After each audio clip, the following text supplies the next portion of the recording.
Welcome to IVR news. విద్యా వైద్యం జోలికి వెళ్లొద్దని చంద్రబాబుకి రెడ్ బుక్ లోకేష్, పవన్ కళ్యాణ్లకు మాజీ డిప్యూటీ సీఎం నారాయణ స్వామి విజ్ఞప్తి చేశారు. రాష్ట్రంలోని ఎస్సీ, ఎస్టీ, బీసీ మైనారిటీలపై దాడులు చేస్తుంటే దీన్ని ప్రజాస్వామ్యం అంటారా అని మాజీ డిప్యూటీ సీఎం నారాయణ స్వామి కూటమి ప్రభుత్వాన్ని ప్రశ్నించారు. ఇంకోటి కూడా నేను చెప్పకూడదో నాకు తెలియదు, కానీ చంద్రబాబు నాయుడు గారిని ఒక విషయంలో బాగా అప్రిషియేట్ చేయవచ్చు. తన సామాజిక వర్గానికి సంబంధించి ఎటువంటి పరిస్థితులు కూడా తన సామాజిక వర్గం బాగుండాలని కోరుకున్నాడు. అందువల్ల తన సామాజిక వర్గం ఉండే ప్రపంచంలో ఉండే అందరూ కూడా వచ్చి, నేను చెప్పింది కాదు, చంద్రబాబు నాయుడే స్టేట్మెంట్ ఇచ్చాడు. లక్షలు ఖర్చు పెట్టి వచ్చి నన్ను గెలిపించారు నా సామాజిక వర్గాన్ని. దాన్ని ఆయన ఓన్ చేసుకున్నాడు. అదేవిధంగా పవన్ కళ్యాణ్ కూడా తన యొక్క సామాజిక వర్గాన్ని ఓన్ చేసుకోగలిగినాడు. కానీ నా ఎస్సీలు, నా ఎస్టీలు, నా బీసీలు, నా మైనారిటీలని మన ఇండియాలో ఏ ముఖ్యమంత్రి బీసీలు ముఖ్యమంత్రి చెప్పలేదు, ఎస్సీలుగా ఉండే ముఖ్యమంత్రి కూడా అయినా వాళ్ళ నోట్లో కూడా రాలా. జగన్మోహన్ రెడ్డి నా ఎస్సీలు, నా ఎస్టీలు, నా బీసీలని ఆయన హృదయంలో వాళ్ళకి ఒక స్థానం ఏర్పాటు చేసి ప్రజల్లో కూడా ఉండాలనుకునే దానికి ఎవరెవరు ఏ విధంగా దెబ్బతీశారో. ఎందుకంటే పేదవాడు ఆశపడినాడు. జగన్మోహన్ రెడ్డి ఇచ్చింది 15,000, మా ఇంట్లో ముగ్గురు ఉండరు, 45,000 వస్తుంది, 60,000 వస్తుంది, 75,000 వస్తుందని ఆశతో వాళ్ళు వెళ్ళిపోయినారు.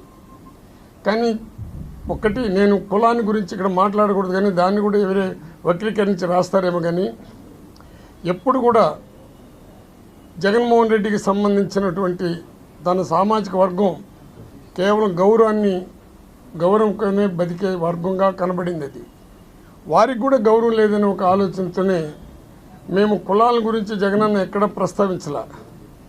పేదవాళ్ళ గురించి ప్రస్తావించాడు, కుల వ్యవస్థని దూరంగా పెట్టాడు, మత వ్యవస్థని దూరంగా పెట్టాడు. అది కూడా కొంత మాకు ఇబ్బంది కలిగించే కార్యక్రమాలు జరిగింది. అన్నిటికన్నా మించి జగన్మోహన్ రెడ్డి గారు 2014లో తను సొంత నిర్ణయం తీసుకున్నాడు. ఎమ్మెల్యేలను సెలెక్ట్ చేశాడు. ఆ రోజు 67 మంది గెలిపించాము. 2019లో ప్రజా సంకల్పయాత్ర చేశాడు. ప్రజల యొక్క మనాన్ని కనుక్కున్నాడు, ప్రజల యొక్క బాధలను కనుక్కున్నాడు. సొంత నిర్ణయంతో ఎమ్మెల్యేలని సెలెక్ట్ చేశారు. ఆ రోజు కూడా 151 మంది గెలిచాము. మరి ఇప్పుడు 151 మంది గెలిచి ఇన్ని పథకాలు వేసి మేమేదో బాగా తప్పు చేసినట్టు, పేదవాళ్ళని కడుపు కొట్టినట్టు ఇది ఒక పెద్ద ప్రచారానికి పోయింది. దీనికి కారణం ఏమంటే ఈ సర్వేలని అదేని ఇదని రకరకాలుగా పెట్టి మేము దెబ్బతినేదని కూడా, ఇది నేను ఈ మాట అంటే నన్ను పార్టీ నుంచి కూడా సస్పెండ్ చేస్తారేమో, కానీ ఇది నా హృదయంలో ఉండే మాట చెప్తున్నా. ఎవరికి కూడా ఆయా నియోజకవర్గంలో ఉండేవాళ్ళు ఎమ్మెల్యేలని అందరినీ మార్చినాము. మార్చినోడు ఎవడూ గెలవలా. మా పార్టీ నుంచి వేరే పార్టీలో తెలుగుదేశంకి పోయి చేరిన వాళ్ళు కూడా గెలిచినారు. దీన్ని జగనన్న ఇప్పుడైనా ఆలోచించుకొని కార్యకర్తలని కాపాడుకుంటున్నాడు మన చంద్రబాబు నాయుడు గారు. మీకు తెలుసు కార్యకర్తలు ఏ విధంగా ఇప్పుడు ఈ 2 నెలలు ఏ విధంగా చేశారు వాళ్ళ కార్యకర్తలు, వాళ్ళు ఏ విధంగా బలపడినారో మీకు తెలుసు.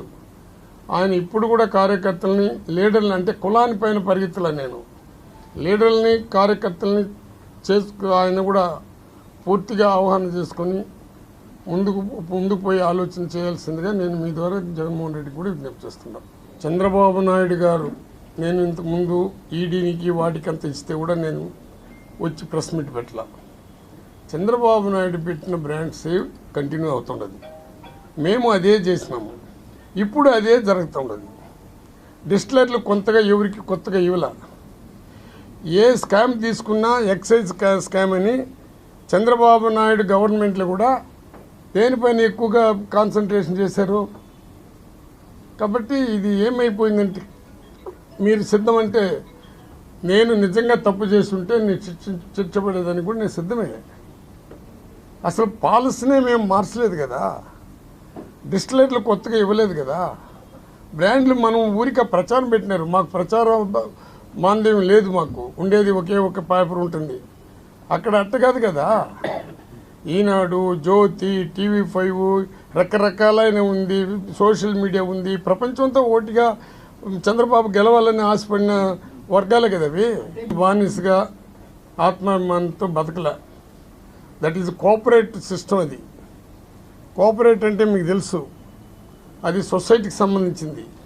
వాసుదేవరెడ్డి దగ్గర నేను కీలు బొమ్మగా బతకాల్సినంత కర్మలా అట్టగానే వచ్చుంటే ఆ రోజే నేను రిజైన్ చేసి ఇంటికి వచ్చుంటాను. మీరు తెలుసుకుంటారు కదా ఏదో ఈడీలు వస్తున్నదని.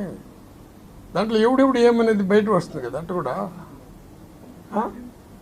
అదేందో దానికి ఎందుకు భయపడి పరిగెత్తిపోయేదానికి. నీతికి నిజాయితీకి మాత్రం నేను నిలబడినా. ఎవడు కూడా కాంట్రాక్టుల దగ్గర కానీ ఇంకొకరి దగ్గర కానీ ఉద్యోగాలు చేసి ఎవరి దగ్గర కానీ మా డిపార్ట్మెంట్లో ట్రాన్స్ఫర్ చేసినా కానీ వాళ్ళకి ప్రమోషన్ ఇచ్చిన దాంట్లో కానీ ఎవడైనా ఒక్కడైనా నేను నారాయణ స్వామికి డబ్బు ఇచ్చి పని చేసుకున్నానంటే నేను అందరూ రాజకీయానికి సొచ్చు చెప్తానంటే నేను ఉరేసుకొని చేస్తా. ఊరికి ఒక దళితులు అనేసి దళితుల పైన పడొద్దండి దయచేసి.